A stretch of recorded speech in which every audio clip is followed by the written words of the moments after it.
Disclaimer. This story contains mature themes intended for adult viewers. Viewer discretion is advised. His hands touched my legs before the stool even stopped shaking. Warm, steady, too careful to be casual, too slow to be innocent. One moment I was stretching for a box on the top shelf, muttering at myself. The next, his palms came around my calves as if he'd been behind me long enough to decide something quietly, privately. The kitchen light hummed. My breath didn't. Hold still. You're about to fall, he said. But the words sounded like they were meant for his own control rather than my safety. I froze mid-reach, fingers grazing cardboard I suddenly didn't care about. His grip wasn't tight, more like a reminder of where he was standing. Close enough that I felt the faint, uneven rhythm of his breathing brush the back of my thighs. A single heartbeat stretched into 2, then 3 until the silence became its own kind of touch. You shouldn't sneak up like that, I whispered. You were distracted, he said, voice low, almost rough. Didn't want you getting hurt. Another lie, or maybe just half of one. The stool trembled under me again, barely, and his hands tightened a fraction. Just that small shift, subtle, deliberate, sent a roll of warmth up the backs of my legs. I felt him swallow more than I heard it. I didn't dare move. The kitchen felt smaller, as if the walls leaned in to listen.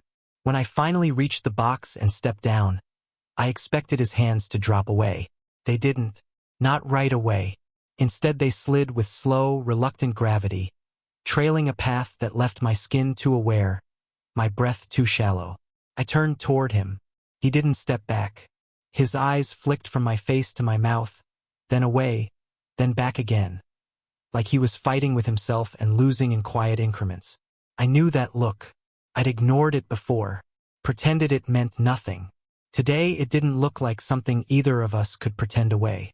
You should have asked for help, he murmured. You weren't supposed to be here, I said. Would it have mattered? The question came out softer than it should have, as if he already knew the answer and wished he didn't. The air tightened. Then, just as something shifted between us, footsteps sounded in the hallway, stopping both of us in a breath we didn't release. The footsteps in the hallway drifted past the kitchen, then disappeared behind a closing door. Neither of us moved. The silence settled again, heavier this time, like the air had returned just to watch what we would do next. He was still standing too close. I could feel the warmth of him behind me, a kind of nearness that didn't touch my skin yet still sank beneath it. His hands had dropped, yes, but the ghost of where they'd been lingered with a stubborn pulse that made my fingers tighten around the box I'd grabbed. You okay? He asked softly. I nodded, but it wasn't convincing. My voice came out thinner than I meant. You startled me, that's all. He exhaled. One quiet, uneven breath. Didn't look like just that. He shouldn't have said it. I shouldn't have reacted. The moment stretched, full of unsaid things pressing against the edges of our composure. He rubbed the back of his neck, a tell he probably didn't know he had, and took half a step closer without seeming aware he'd done it. You didn't answer me earlier, he said. About what? Whether it would have mattered. If I came in. If I stayed. I glanced at the counter instead of his face. My heartbeat felt too loud. Why are you asking that? Another pause. Too long. Too loaded. Because, he said quietly, lately you don't look at me the same. I swallowed. Hard. Don't start. I'm not starting anything, he said, though his voice frayed at the edges. I'm just noticing. Accidental honesty. Dangerous honesty. I set the box down, but my hand brushed his as I released it. Barely a touch, more like a spark looking for somewhere to land. He didn't pull back. He didn't breathe for a second either. His fingers twitched, as if he'd almost reached for mine and caught himself. His jaw shifted like he was choosing between silence and something reckless. You shouldn't be this close, I murmured. Then tell me to move, he whispered. I didn't. The refrigerator hummed, the only sound in the room. His arm brushed mine, just lightly, but the contact hit deeper than any full embrace could have. My breath tangled in my throat. Say it, he said again, though he already knew I wouldn't. The atmosphere thickened, warmed, tightened. We both stayed exactly where we shouldn't. And something, whatever had been quiet between us for months, leaned forward, waiting to cross its first real line. The quiet between us felt alive now, almost restless, like it kept nudging us toward something we weren't supposed to touch. I stepped back a little, just enough to steady myself, but he followed without meaning to, as if his body refused the distance his mind tried to make. "Don't," I whispered. He stopped, but only his feet listened. Everything else, his eyes, his breathing, the faint tremor in his hand, leaned toward me. "I'm trying," he said. "You know I am." His voice was low, rough around the edges, the sound of someone holding back so tightly it hurt to speak. My pulse reacted first, faster than thought, faster than reason. I moved to grab a glass from the counter, anything to keep my hands busy, but the moment I reached, his fingers brushed the inside of my wrist. A soft touch, barely a touch, but it unraveled something I'd been stitching tight for far too long. My breath hitched. His did too. "You're shaking," he murmured. "You're imagining it." No, his thumb grazed a slow line along my wrist, warm enough to melt the air between us. "I see everything you try to hide. Danger." That was the only word for the feeling that crept up my spine when he said that. Not the kind that warns, but the kind that tempts. I pulled my hand back, but my fingers dragged against his in a way that betrayed me. His eyes dropped to that tiny slip of contact, then lifted, darker than before. "This isn't," I started. "It is," he interrupted quietly. "You just don't want to admit it." I exhaled, shaky. "And you do." He didn't answer right away. He stepped closer instead, slow, cautious, as if each inch mattered. His breath skimmed my cheek, not quite touching, just hovering. An almost kiss that stayed suspended, dangerous in its restraint. "I shouldn't," he said. "But every time I walk away, you do something unintentional, and it pulls me right back." My chest tightened. "You're younger. This is messy, complicated. Then stop looking at me like that." "I'm not." "You are," he whispered, his forehead nearly brushing mine. "You have been for weeks." Silence. Heavy. Electric. I didn't step back. He didn't either. The space between us shrank to a single breath, trembling, shared, fragile. And the moment hovered on the edge.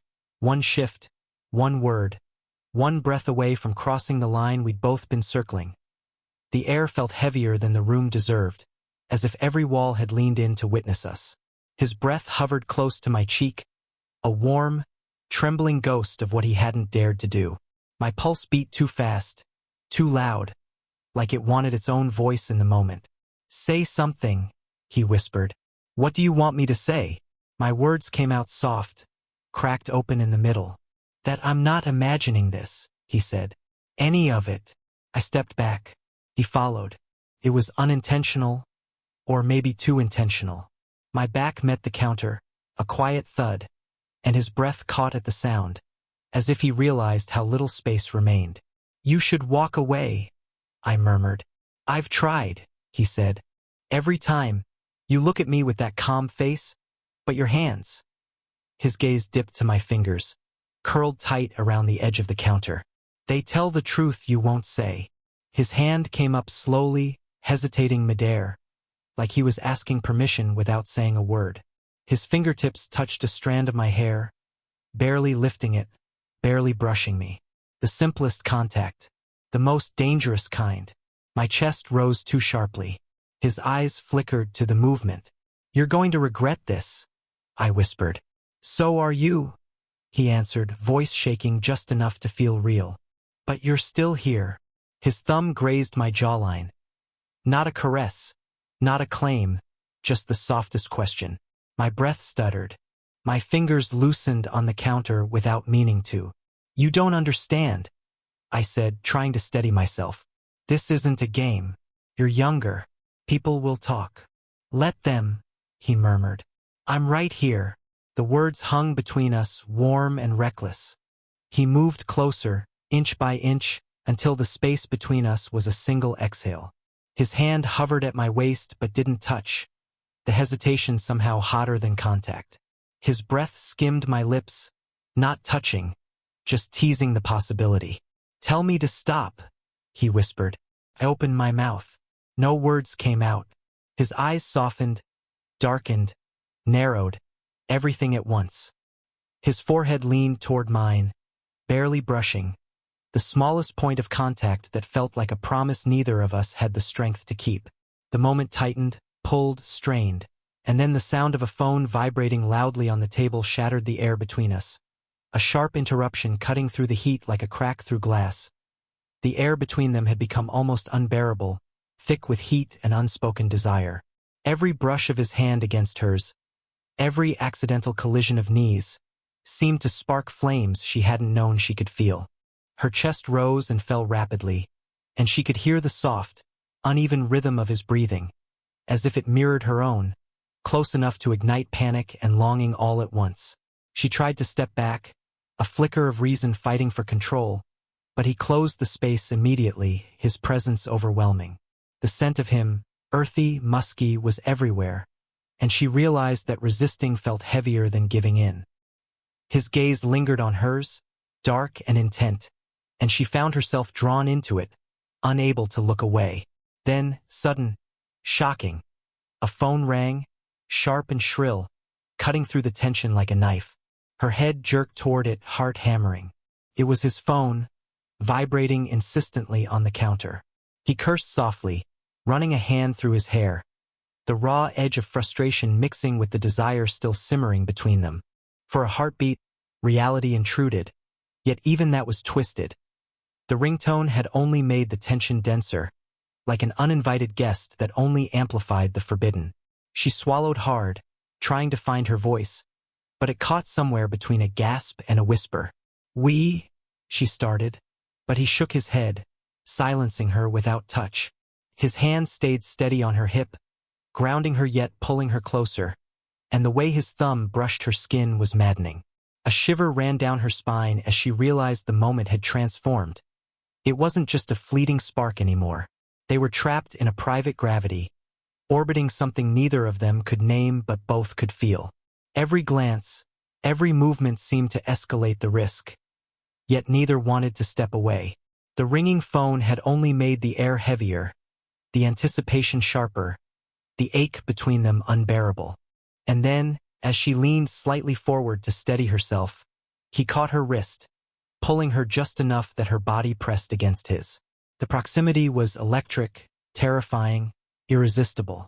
A daring thought crossed her mind. What if there was no escape from this pull?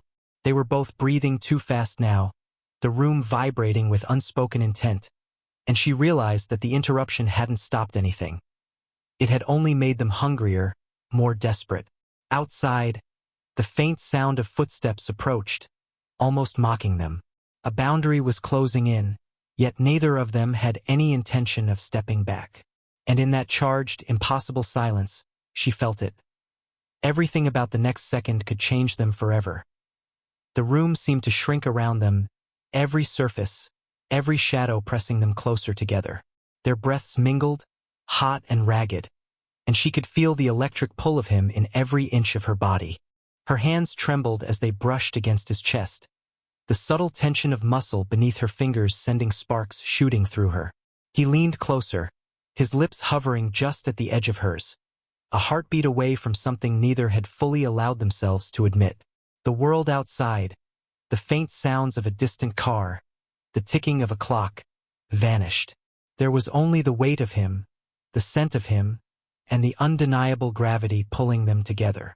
Her knees weakened, her balance teetering, and he caught her instantly, steadying her with an arm that was both firm and gentle. A shiver ran through her as his fingers traced the line of her jaw, brushing against her ear, teasing. "Are you sure?" he murmured, his voice thick with something she couldn't name. Desire, doubt, longing, all tangled together. She swallowed, heat flooding her cheeks, words failing her. Instead, she tilted her head, letting the silence carry them, letting the tension speak louder than anything she could say. Every breath, every tiny touch, Every hesitant inch forward was a conversation of its own. Then, in a single, daring motion, he closed the gap. Their lips met, slow, questioning, igniting something fierce and undeniable.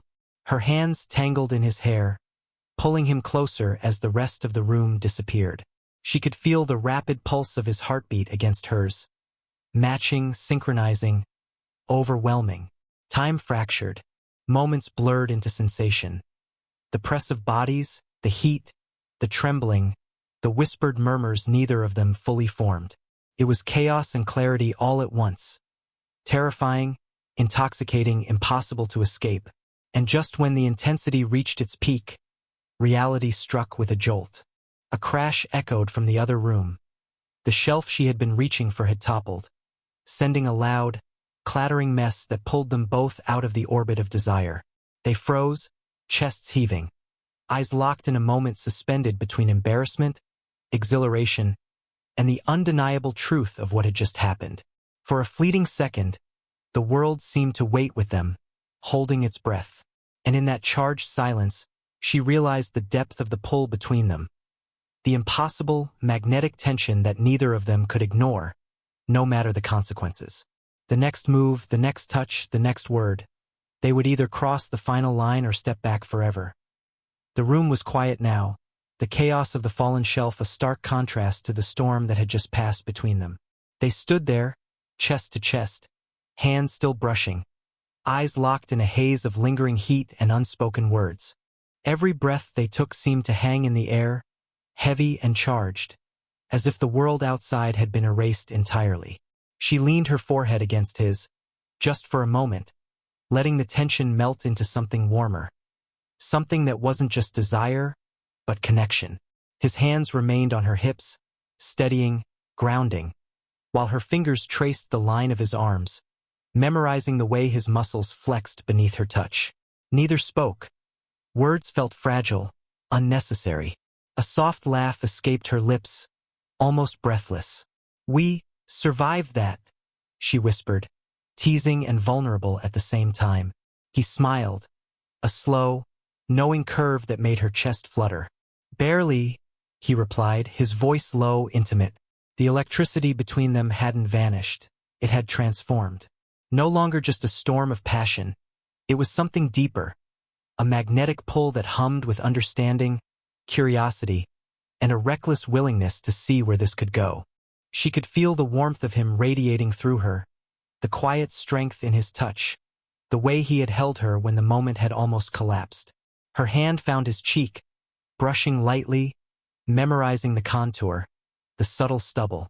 He leaned into the touch, closing his eyes, savoring the contact. For a heartbeat, time seemed to slow, letting them exist in this fragile, perfect bubble where nothing else mattered. Then, gently, he pressed his lips to her forehead, a soft, lingering kiss that carried everything the storm of moments between them could not.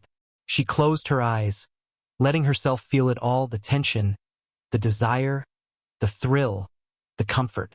It was a promise, not of perfection, but of attention, presence, and a willingness to explore what they had ignited together. As they pulled slightly apart, still close enough to feel each other's warmth, she whispered, "I don't know what happens next." He smiled, brushing a stray strand of hair from her face. "Neither do I, but maybe that's the point." And with that, the unspoken understanding settled between them.